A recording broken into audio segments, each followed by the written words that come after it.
Hi, welcome to Kitschy Kate's Book Blog.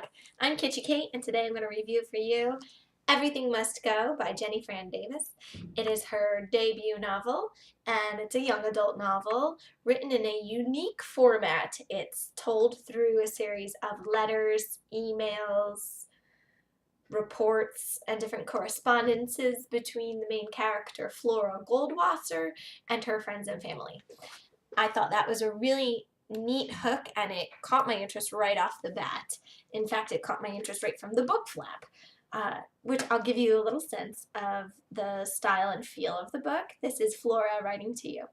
Dear reader, when I was 16, I traded my prep school in Manhattan for an alternative boarding school in upstate New York's Hudson River Valley to make Elijah Huck fall in love with me. As is usually the case when one follows an up-and-coming feminist fashion photographer to a remote Quaker boarding school, I was in for a few surprises. These surprises were manifold, but they included rupturing my heart, stuffing everything I owned into a vending machine, and kissing a Marxist. Here are the letters, journal entries, reports, and other sundry items from my first year at Quare.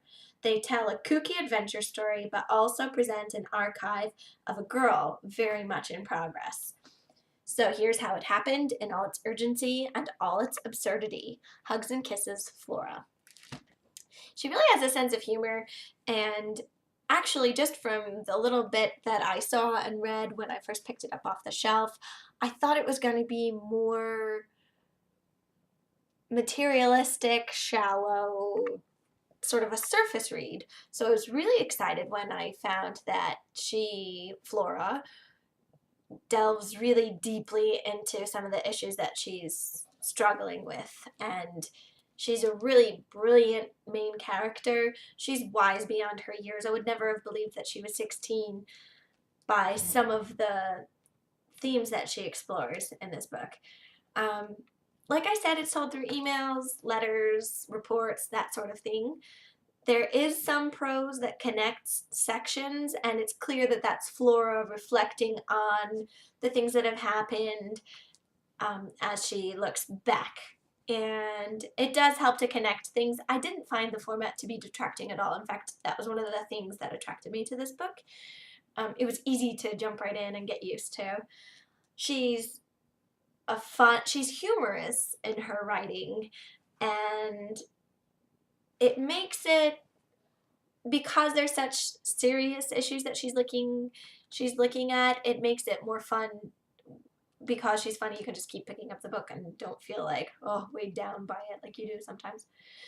So she gives up the comfort and security of her Manhattan prep school to set forth on this adventure, hopefully to gain somebody's affection, which doesn't work out. As soon as she moves to Quare Academy, she learns that she has to give up shell speak, which was something that was coined in this book, I think. Shell speak refers to making any sort of comment on somebody's appearance. You're not supposed to say, Caitlin, I like the way you're wearing your hair, or I don't know, what, your shoes look like they've been around the block. You're supposed to ignore people's appearances so that you can connect on a deeper level with them. This is something that they're taught as soon as they arrive there, to get rid of shell speak.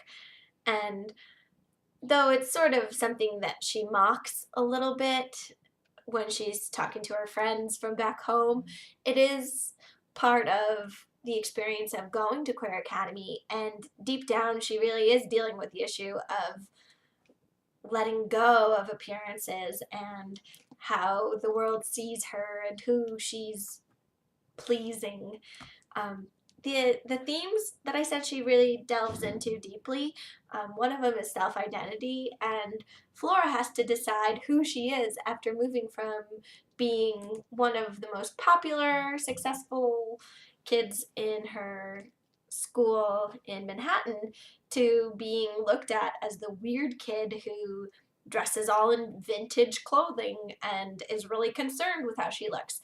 So her friends at Quare all think that she's really materialistic and shallow, and they treat her like she's sort of got fluff in her brain, which is not the case at all.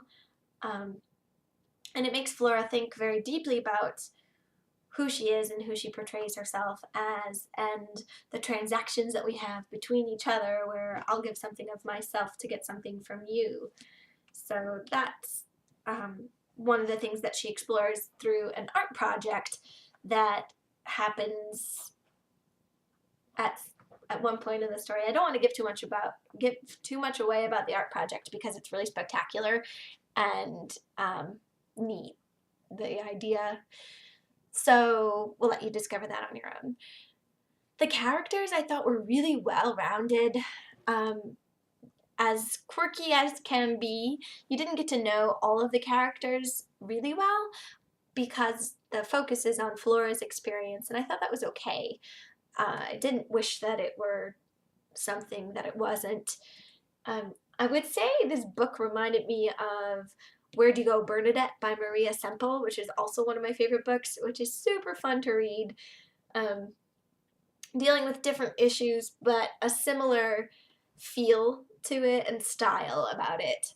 I really want to recommend this book to teenage girls, to women, and also I'd be interested to hear a man's take on the novel, because a lot of the things that Flora talks about, I felt, oh my gosh, I so relate to her. I totally understand. It almost felt like we were sharing an inside joke. But I don't know if everybody would find that experience in reading this book. So if you do read it, please let me know what you thought about it. And I hope you do choose to pick it up because it is really worth your time. Everything Must Go, Jenny Fran Davis, 5 stars.